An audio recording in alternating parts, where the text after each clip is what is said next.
দুর্গাপুজোর আগে জলমিত্রদের বকেয়া বেতন পরিশোধের দাবিতে কাছাড় জেলা উপায়ুক্ত এবং কাছাড় জেলা পরিষদের সিইও এর কাছে স্মারকলিপি প্রদান করল কাছাড় জেলা পিএইচই অস্থায়ী জলমিত্র কর্মচারী পরিষদ। রাজ্য সরকার জল জীবন মিশন প্রকল্প বাস্তবায়ন করতে একের পর এক পদক্ষেপ নিচ্ছে, কিন্তু প্রকল্প বাস্তবায়ন করতে যারা দিনরাত দায়িত্ব পালন করছেন তারা আজ ন্যায্য পাওনা থেকে বঞ্চিত।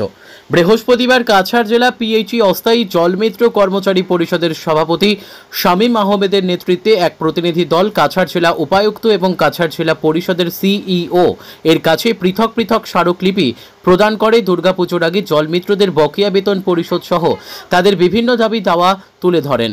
এদিকে সংস্থার কর্মকর্তারা সংবাদ মাধ্যমে জানান, গত 10 থেকে 15 বছর থেকে বিনা বেতনে কাজ করে আসছিলেন তারা। বিগত সরকার আসার পর বিভাগীয় মন্ত্রীর নির্দেশে মতে জল মিত্ররা পঞ্চায়েতের মাধ্যমে মাত্র 6,500 টাকা বেতন দেওয়ার কথা হয়। এর মধ্যে 6 থেকে 7 মাস পর্যন্ত অতিক্রম হলেও অনেক জলমিত্ররা বেতন পাচ্ছেন না।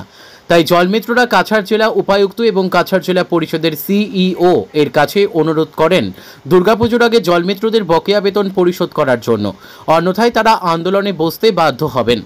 এদিন স্মারকলিপি প্রদানের সময় উপস্থিত ছিলেন কাছাড় জেলা পিএইচই অস্থায়ী জলমিত্র কর্মচারী পরিষদের সম্পাদক সুব্রত দাস, সীমাংশু আচার্য, গৌতম দাস, শিবনাথ ঠাকুর, দ্বিজুমণি রাজবংশী, আহাদুর রহমান খান, আকবর হোসেন লস্কর, সঞ্জীব দাস সহ অন্যান্যরা। Bureau report, daily Barak. এমন আজকে প্রায় 7 মাস পর্যন্ত আমাদের বকেয়া রয়েছে। ইভেন কয়েকদিন আগে আমাদের সিওপি অর্ডার এসেছে যে আমাদের জিপি থেকে যে পয়সাটা দেওয়া হয়, যে রেমুনারেশন দেওয়া হয়, সেটা পেতে হলে অনেক ব্যাক পেতে হয়। প্রায় জিপি প্রেসিডেন্ট বা প্রায় জিপি সেক্রেটারি আমাদের সঙ্গে বৈষম্য আচরণ করেন।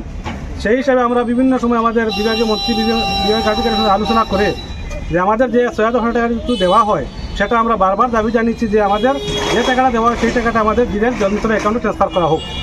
আমাদের দাবি আমাদের আসাম সরকারের মাননীয় মন্ত্রী জন্মমল্ল বড়ুয়া স্যার এবং বিভাগীয় আধিকারিক মেনে নিয়ে গত কয়েকদিন আগে অর্ডার দিয়েছেন জেলা পরিষদে, প্রত্যেকটি জেলা পরিষদে বা ডিসি স্যারের কাছে অর্ডার দিয়েছেন যে জলমিত্রদের যে 6,500 টাকা যে রিমুনারেশন দেওয়া হয় সেটা ডাইরেক্ট পিএনআরডির যে জেলা পরিষদ অফিস থেকে সিও অফিস থেকে ডাইরেক্ট জলমিত্র কর্মচারীদের অ্যাকাউন্টে দেওয়ার জন্য। কিন্তু আক্ষেপের বিষয় আজকে প্রতিটা ডিভিশনে প্রতিটা ডিস্ট্রিক্টে জলমিত্ররা পয়সা অগাস্ট মাস পর্যন্ত পয়সা পেয়েছে। কিন্তু আমাদের দুর্ভাগ্য, আমাদের কাছাড় জেলা আজকে পর্যন্ত অনেক জলমিত্র কর্মচারী এখানে রয়েছেন, ওদের অ্যাকাউন্টে কোনো রিমুনারেশন ঢুকে নাই এবং দেওয়া হয়নি। এই জন্য দায়ী দেখুন, এই জন্য দায়ী আমি বলবো সরকার নয়, কারণ সরকার আমাদেরকে পয়সাও দিয়েছে, ট্রেনিংও দিয়েছে এবং আমাদের মাননীয় মন্ত্রীর সঙ্গে বারবার আলোচনা হয়েছে। এবং বিগত কয়েকদিন আগে আমাদের মাননীয় মুখ্যমন্ত্রী বিভাগীয় মন্ত্রী জয়ন্তমল্ল বড়ুয়া উনিও এসেছেন, ওনার সঙ্গে বারবার আলোচনা করা হয়েছে।